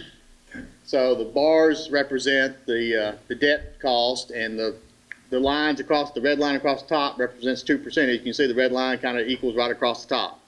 So what that basically says is, based on ESG's guarantee and the energy savings, then the dollars generated from those energy savings will pay the debt back. And of course, this is an 18-year amortization, and just because at the end of 18 years doesn't mean that every HVAC unit you put in is going to go out, and every LED light is not going to go out at the end of 18 years. So once the debt's paid off, you're still going to be receiving benefits after that 18th year, so year 19, 20, and so forth and so on. Now, will those HVAC units last 30 years? Probably not. They'll have to replace at some point that you'll have to address, but those LED lights, they may go 25, 30 years, who knows? So you'll pick up some energy saving or more savings past what this debt is. So that those savings will continue to accrue to the county. So let's back up to the big question though, will it affect our bond rating? The answer is, if we were going to borrow $9 million to go fix the jail up, and we don't talk about maybe finding some additional revenue for the debt service fund, then my answer to your question may be, yeah, we may have a problem with the rating because there's no revenue to pay for that debt. Does that make sense? In this case, we do have revenue to pay for that debt. So now that we have a revenue source for this particular piece of debt, we're okay. So as we continue to move forward into the spring and come back to talk about the jail and what we're going to do there and all that, we may have some more discussions about the rating and kind of where the impact is and how do we mitigate some of those risks and all that. But on this particular project, I'm comfortable saying, because we do have a revenue source, i.e. the schools and their budget, whether it's the county dollars or the state dollars or the energy savings, there is enough money for them to pay this debt. And so this debt we're going to issue by itself here sooner rather than later, try to lock in some low interest rates. And since we do have this one schedule, the schools will know exactly to the penny what they owe. And the question back to you is, regardless of all these contracts and guarantees, you still control the budget. And so if the schools decide one day that they don't want to pay the debt, which I don't think will happen, but if it does happen someday, you have other means to put some pressure on them to say, look, we issued this debt for the schools. At least on this piece of debt, you need to find the money. If you can't find the money, we'll help you find it one way or the other.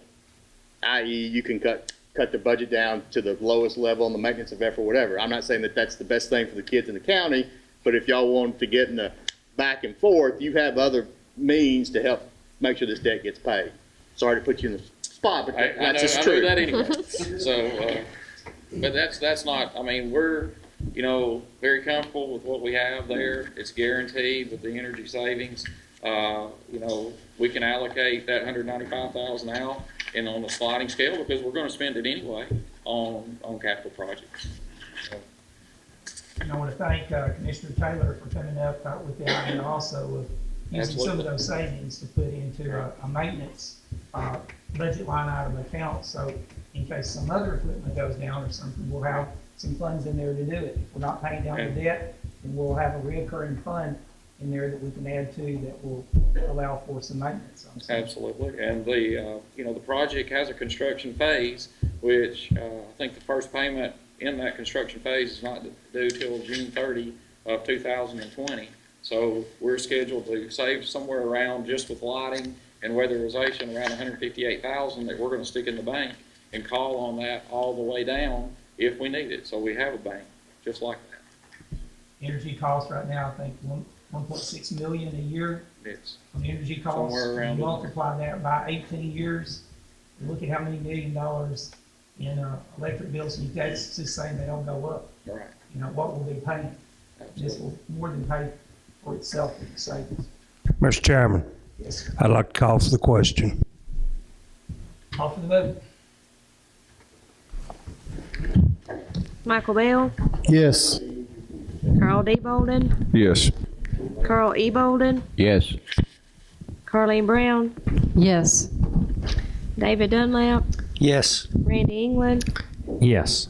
Deborah Evans, Yes. Steve Glenn, Yes. Richard Grissom, Yes. Stephen Helton, Yes. Robert Hennessy, Yes. Lori Judkins, Yes. Ron Lee, Yes.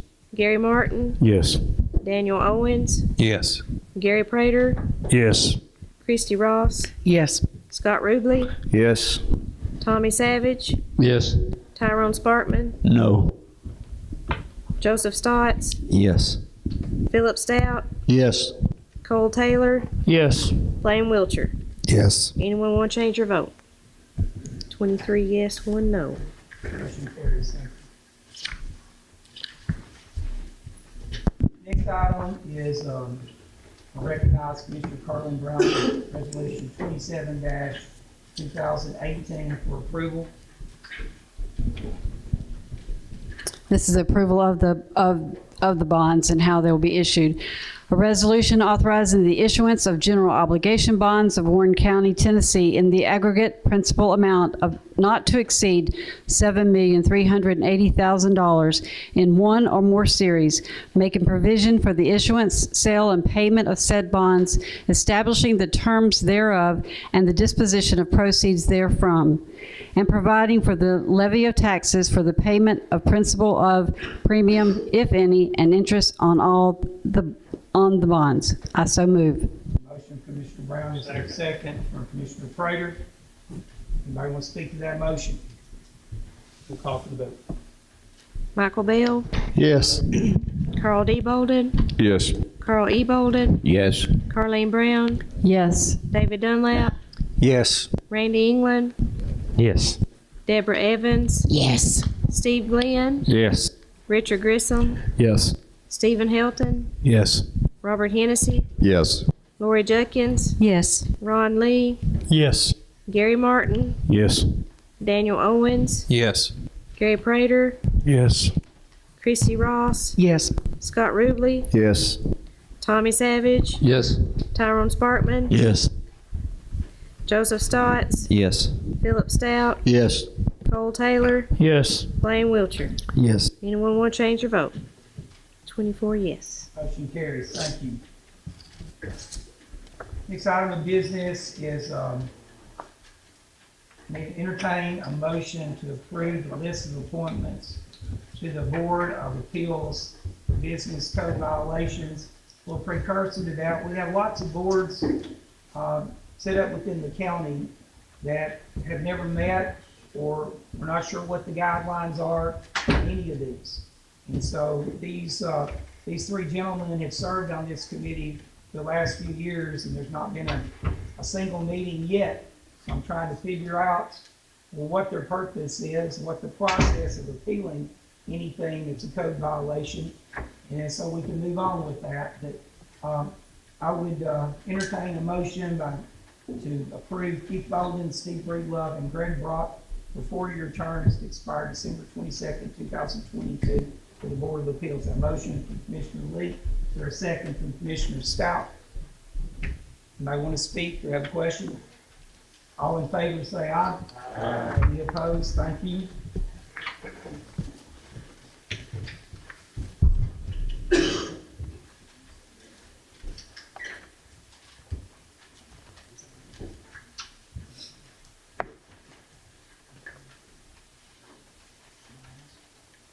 One more question.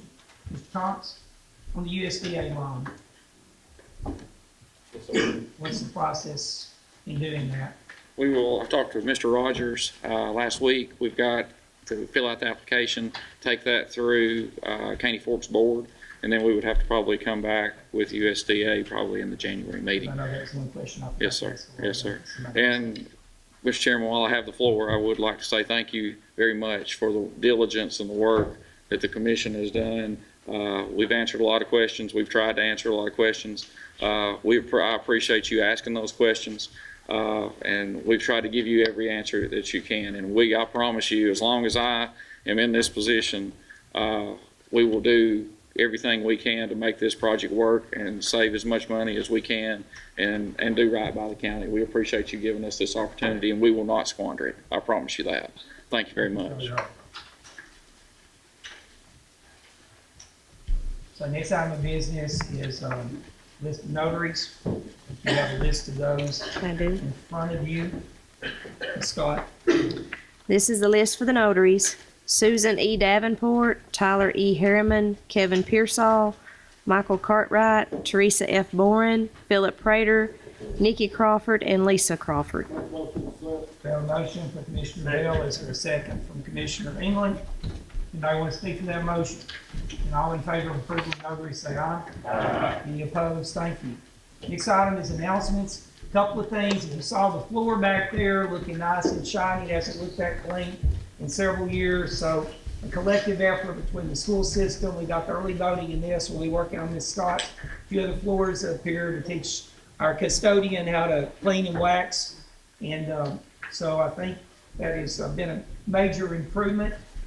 I've got a proclamation to read as well. And so, whereas the Honorable Bill Haslam was elected governor of the great state of Tennessee in 2010, and has served 2 exemplary terms in office. And whereas Governor Haslam has excelled in leadership roles across the nation, and through his efforts has catapulted Tennessee into the forefront of economic development and educational initiatives. And whereas our governor has promoted investment in business and workforce development programs, which has earned Tennessee the title of the #1 automotive manufacturing state and contributed to us being one of the fastest growing economies in the nation.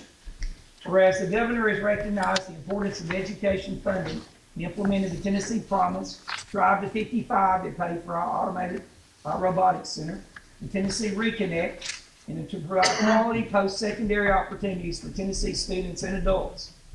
Whereas Governor Haslam and the Department of Economic and Community Development were instrumental in funding the establishment of Motlow State's Community College's Automated Robotics Training Center in McMinnville, which will facilitate advanced workforce training opportunities for all Americans. And whereas during his tenure, the passage of the Improve Act of the Tennessee General Assembly continued Governor Haslam's quest to fund greater infrastructure projects across the state, including Warren County, and that recurring investment will continue to make Tennessee roads the best system in the nation. And whereas Warren County and its citizens have benefited from many programs initiated by Governor Haslam and appreciate the investment made by the state of Tennessee across our region.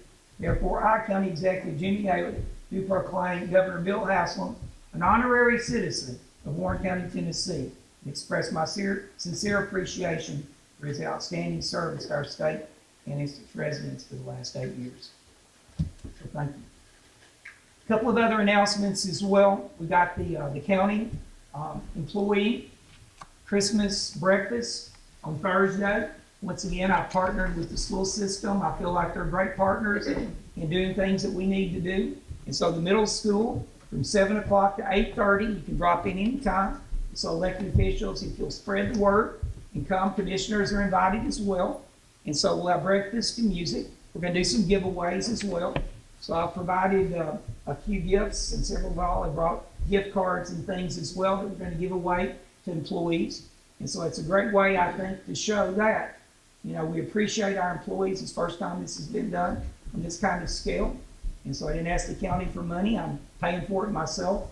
And so I, partnered with the school system and got a pretty good deal. So I want to thank our new food service director, Faye Taylor, and Bobby Cox. And so all the employees that are planning on attending, the elected officials that and department heads that have distributed prizes to be given away. So it should be a fun time. So thank y'all. Also a reminder that the January regular session of county court is going to be held on Tuesday following that third Monday to avoid the conflict with the legal holiday celebration of Martin Luther King Day. So our meeting will be on Tuesday, January 22nd. Also, a little something that you'll notice in the back of the room here. Some of you were at some of our meetings. Some of you are part of the visioning process. And we've got the copies of these, electronic copies, digital copies of the strategic plan. So this was a 3-star grant. So I'm pleased to announce the launch of the countywide strategic plan. It was over a year of community input and the intense visioning sessions that resulted in a formula for success for Warren County. So it didn't cost the taxpayers locally any money. It was a 3-star grant that I wrote. And so it's paid for its completion. And so, and a USDA some money was also put in there as well. And so this is a new economic tool that was produced by the Upper Cumberland Development District and ECD.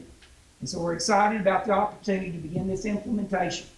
So I'll be meeting with ECD staff and Upper Cumberland Development staff this week, putting together a task force to start implementing and looking at where the road map now needs to travel and what we can do to facilitate the suggestions. And so if you like a copy, we can send one. You can look back there. It's the 5 pillars of public safety, health and welfare, fiscal strength, and efficient government, education, workforce development, jobs, and economic development. Those are the 5 pillars of a 3-star for the state of Tennessee. So I've served on the 3-star task force across the state. There's some new things. It's going to be a 2-year program and 4-year program. They've upped the amount of money that's going to have grant opportunities associated with it. So we're already looking at where we're going to apply for that. It's all run through the Joint Economic Community Development Committee that we have within Warren County. So all of our elected mayors serve on that, in the chamber, in Main Street, and representatives, Mr. Martin's on there as well. And so come January at our meeting, we'll be looking at the next phase of grants. And so we're hopeful that this program will continue, but we're really excited about this strategic plan. So if you've got questions, you can ask me, and I'll be meeting this week in Cookeville, talking about implementing part of this program and how we partner with all the agents that's within Warren County that's our partners, like the Chamber of Main Street. So, when we look at all these announcements, there's a lot. So, any other announcements to come before? Yes. Yes. Mr. Savage. Thank you, Mr. Chairman. I got a message from TDOT at the end of the week that they would be opening up phase 1 of the Hennessy Bridge project. I get lots of calls about the old road going down to the old bridge, but after the new phase 1, it'll still be a single lane. You'll still have a red light, but after they get phase 1 open, they will take the deck off the old bridge. The concrete has to be separated from the steel, and the old bridge will be blown then. And we hope that phase 2 goes a lot faster than phase 1, but I'm sure it will, because they've already got the pads to work off of and crossed a lot of the hurdles that the government had put in front of them. Thank you, Mr. Chairman. Thank you. Any other announcements come before the commission tonight? With no further business, we have a motion to adjourn. A motion from Mr. South, second from Mr. Lee. All in favor say aye. Aye. Thank you.